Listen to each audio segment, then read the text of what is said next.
My name is Sherry, and the events I'm about to narrate may sound like a plot from a drama, but they are all part of my true past, a past I'd rather forget. It all began as I approached my late 20s, surrounded by friends entering into marriages. A growing sense of loneliness overcame me, as if I was being left behind in life's race. Eager to escape this feeling, I found myself in a rush to get married, perhaps leading me to be somewhat blinded by love. I was open to anyone who expressed interest in me, driven by a mindset that sought companionship.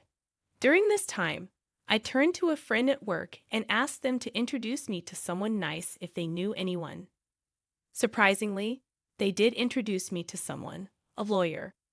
It was a profession that carried an air of envy, and I was attracted to the idea that being in a relationship with this person would bring a sense of superiority.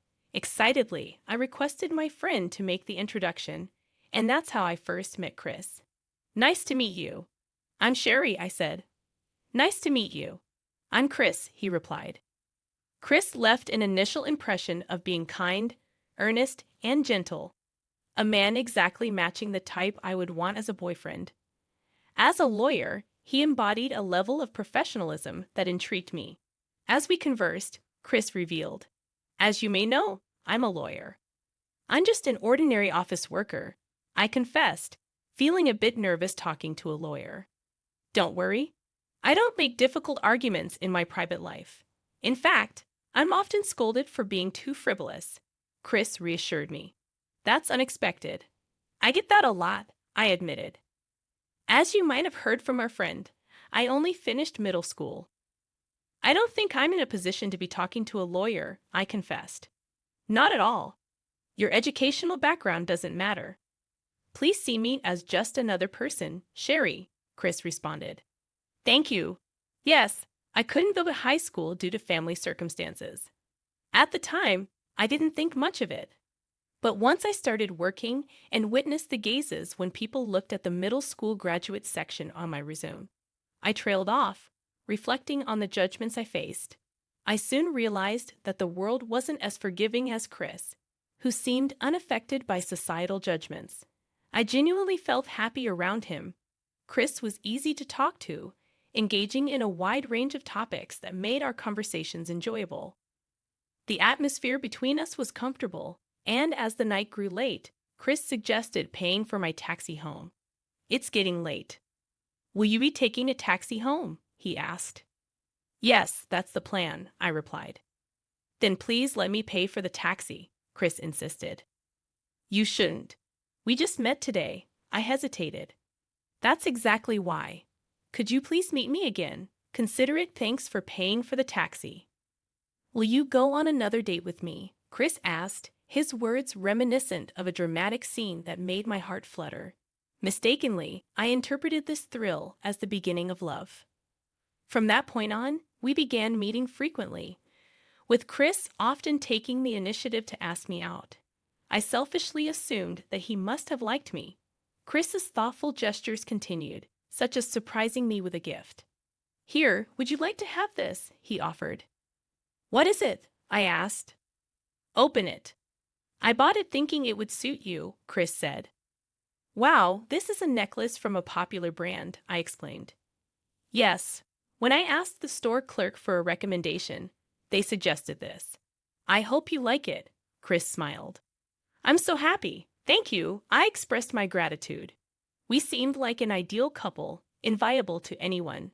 A kind lawyer who covered all our expenses and showered me with gifts. Half a year into our relationship, Chris proposed, and I immediately said yes. Looking back, I now realize that marrying after just half a year of dating was perhaps too soon. We were caught up in the positive aspects of each other and failed to see potential challenges. Despite its premature nature, everyone around us congratulated us, and we became newlyweds. Soon after, the honeymoon phase ended abruptly as I discovered that the marriage might have been a mistake. Chris started coming home late, and our time together dwindled. "Are you coming home late again today?" I inquired. "Yeah, there's a company celebration," Chris replied. "Don't worry about dinner," he added. "But we're newlyweds. I wish we could spend a little more time together." I expressed my disappointment. What's that about? Who do you think I'm working so hard for? Chris retorted. Well, since you became part-time after getting married, our household income dropped. It's obvious that I have to work, right? I really appreciate it. Then don't complain. Just stay quiet and follow what I say, okay? Chris instructed. Okay, I understand. I replied obediently. After getting married, I decided to quit my job and took up part-time work at a supermarket near our new home. With my husband being a lawyer and having a high income, we didn't face financial struggles. The people at my new workplace were friendly and easy to talk to. Despite having more time for myself, I felt a void in my heart every day, filled with loneliness. Even though Chris, my husband, was someone I could easily talk to about anything, I hesitated to open up about my feelings, fearing he wouldn't understand. At some point, I began feeling the need to be overly careful around Chris. It became more apparent after we got married and officially became husband and wife. Chris's personality underwent a complete change, prompting me to wonder if this was his true nature. Was he pretending all along, planning to reveal his true self only after making it difficult for me to leave by marrying me? As I contemplated these thoughts, a chill ran down my spine.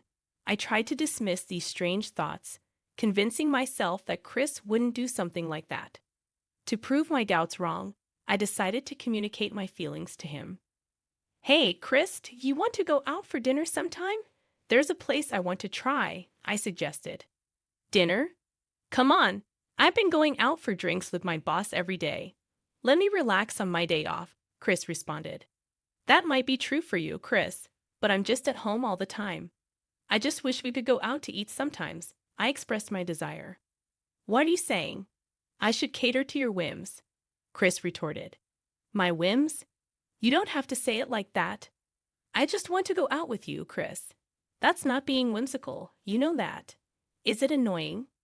Why would you say that? When we were dating, we went out to eat and visited many places, I pleaded. Well, when we were dating, I had to feed the fish, right? Haven't you heard? Men don't feed the fish they caught.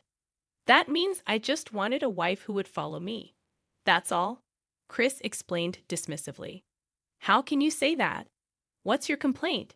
You have an easy job and no money troubles, right? I retorted. It's not about that. I wanted to build a happy home together, I confessed. Oh, I'm not interested in that, Chris said, waving his hands dismissively. I couldn't hold back my tears. I had been deceived by Chris all along. I felt betrayed, and thoughts of divorce immediately crossed my mind.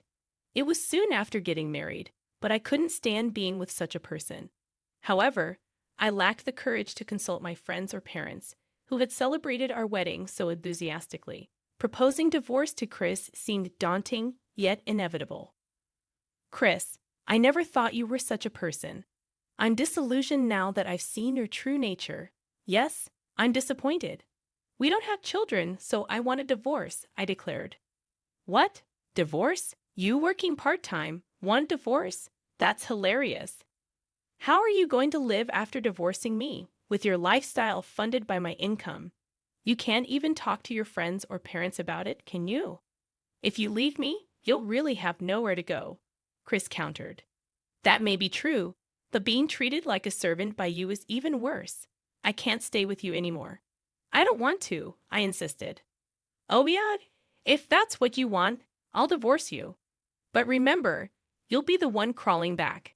After all, I am a lawyer, Chris taunted. Chris had always belittled me, calling me useless and good for nothing. But I gritted my teeth and endured. Handing him the divorce papers, I faced the harsh reality that I had nowhere to go. Unable to worry my parents and unwilling to confide in friends who had celebrated our marriage, I packed my few belongings quickly. Chris remained cold until the end, and the moment he wrote the divorce papers, he said, "Get out. Now you're a stranger to me, driving me away." With few belongings, I left the house the next day, walking aimlessly with a single suitcase. Fortunately, it was still bright outside. I have work tomorrow, so I need to find a hotel or something nearby. I thought to myself, Suddenly, an unexpected voice interrupted my thoughts. Hey, isn't that Sherry? It was my best friend, Lindsay, who had given the representative speech at my wedding. What's with the suitcase? Did you run away from home or something? Just kidding. Lindsay's innocent smile greeted me as I turned around. Unable to hold back my tears, I started sobbing uncontrollably. Lindsay, sensing something was wrong, offered, "Come to my house for now." What happened? It's okay if you don't want to talk about it. Lindsay has always been like this, tomboyish and seemingly brusque, yet always more considerate and understanding of me than anyone else. I've always loved that about her. Recalling how she celebrated my marriage made me tear up again. Hey, I might be sticking my nose in where it doesn't belong, but is it about your husband? Lindsay asked. The look on my face must have given it away, and I nodded. Yeah, but how did you know? Well, it's just a hunch. I mean that husband of yours, Chris, right? He seemed a bit fishy from the start, Lindsay replied. Is that so? But you looked so happy. I thought it would be rude to say anything. Maybe I should have said something, Lindsay reflected. No, even if you had told me, I probably wouldn't have listened back then. Maybe thank you, Lindsay. I feel a bit better because of you, I admitted. That's good. But you probably have more you want to talk about, right? Lindsay offered. Yeah, stay over tonight. You look like you ran out of the house without a place to stay, right? Lindsay suggested. Thank you, Lindsay, I said, moved by her kindness. I started crying again, and she teased me for crying too much. But even that felt good. I cried more. And in the end, I kept crying while Lindsay patted my back. I stayed at Lindsay's house, looking for what I wanted to do while continuing to work part-time. I tried to pay her rent from my meager salary, but she refused to take it until I earned a bit more. I thought hard about what I wanted and planned to do once I sorted out my feelings. I planned to tell my parents about the divorce. By the way, I asked Lindsay, didn't you have a boyfriend? Is it okay for me to stay here? Yeah, it's fine. We got divorced, Lindsay revealed. Wait, you were married? Why didn't you tell me? I would have brought a gift, I explained. It kind of just happened in the flow of things, so it wasn't really a celebratory mood, Lindsay explained. That's so, and as expected. I ended up getting divorced, I sighed. It was a relief that I hadn't mentioned my own experience when Lindsay, looking down, shared hers. I empathized with her situation. As we talked, Lindsay revealed that her divorce wasn't finalized yet, and her ex-husband wasn't agreeing easily. She was currently struggling to make it official. Does that mean you're in the middle of a legal battle or something? I inquired. He's demanding property division, claiming I wasted his life. It's terrible, Lindsay explained. It's mutual, isn't it? I suggested. That's what I say, but he's not convinced. So it's been dragging on, Lindsay sighed. Couldn't the lawyer resolve it quickly? I asked. I thought so too, but his lawyer is quite formidable. Every time it looks like they're going to lose, they quit. That's awful, Lindsay replied. Forget about my story. Just relax for now, okay? She added, knowing the complexities of her own situation. Understanding Lindsay's predicament, I started studying law in my spare time while working part-time. Initially, my motivation was to comprehend what Lindsay was going through. Surprisingly, I found that I didn't mind learning about law. The process of discovering new information became enjoyable, and I became engrossed in legal books. Little did I know that this newfound interest would greatly influence my life. Years passed, and I eventually quit my part-time job due to certain circumstances. Lindsay was still in divorce mediation with her ex-husband, but now our situations were vastly different. Today, Lindsay and I found ourselves in front of the courthouse. It was Lindsay's 5th divorce mediation session. We entered the courthouse in suits, and inside, the lawyer we had hired was already there. Nice to meet you. I'm Lindsay, she greeted. Pleasure to meet you. I'm here to take your case. My name is Chris, the lawyer introduced himself. Wait, there was Chris, my ex-husband. I wasn't surprised, but he seemed shocked to see me. Why are you here? He questioned. I'm Lindsay's friend. I came because I was worried. You, of all people, as a friend's companion, I replied. Hilarious. Chris made a condescending remark about me. Lindsay looked visibly upset, but I reassured her with my eyes. The irony of a high school dropout like me being in a courthouse had not escaped Chris' notice. The atmosphere in the courtroom felt unfitting for my presence, and as Lindsay's divorce mediation began, it seemed to proceed smoothly. However, Chris, acting as Lindsay's lawyer, turned out to be less impressive than expected. He struggled to make proper rebuttals, and his confidence faltered. Even Lindsay, his client, appeared dissatisfied. As the opposing lawyer proposed the property division favoring Chris, Lindsay's situation seemed bleak. Before Chris could present his case, Lindsay interrupted the proceedings unexpectedly. May I speak for a moment, Your Honor? Lindsay raised her hand abruptly. Wait, what are you saying? I would like to request Sherry, a law student, to take over Chris's place as my lawyer, Lindsay announced. The courtroom was taken aback, and even Chris was shocked by this sudden development. I stood there, surprised at Lindsay's unexpected request. A law student? Sherry? Is that acceptable? The judge inquired. If both parties agree, I have no objections, the opposing lawyer responded. I object. We should pause this trial, Chris protested. Why is that? The judge asked. This woman is just a high school dropout with no real brains. She shouldn't even be in this courtroom, Chris argued. To everyone's surprise, I was revealed to be a top student at one of the country's leading law schools. The judge defended my capability and allowed me to proceed as Lindsay's lawyer. Chris, forced to leave the courtroom, protested and voiced objections to no avail. With a guardian required when a student represents in court, the judge volunteered for the role.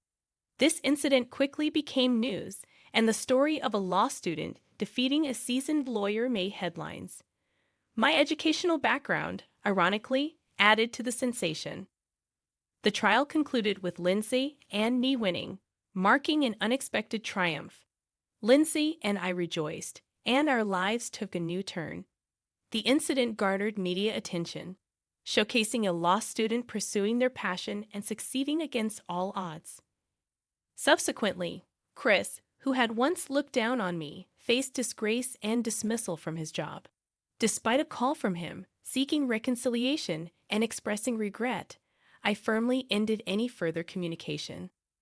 Several months later, Lindsay and I were living together, free from the burdens we once carried. Our lives had become more enjoyable, and the period of freedom we embraced felt invaluable.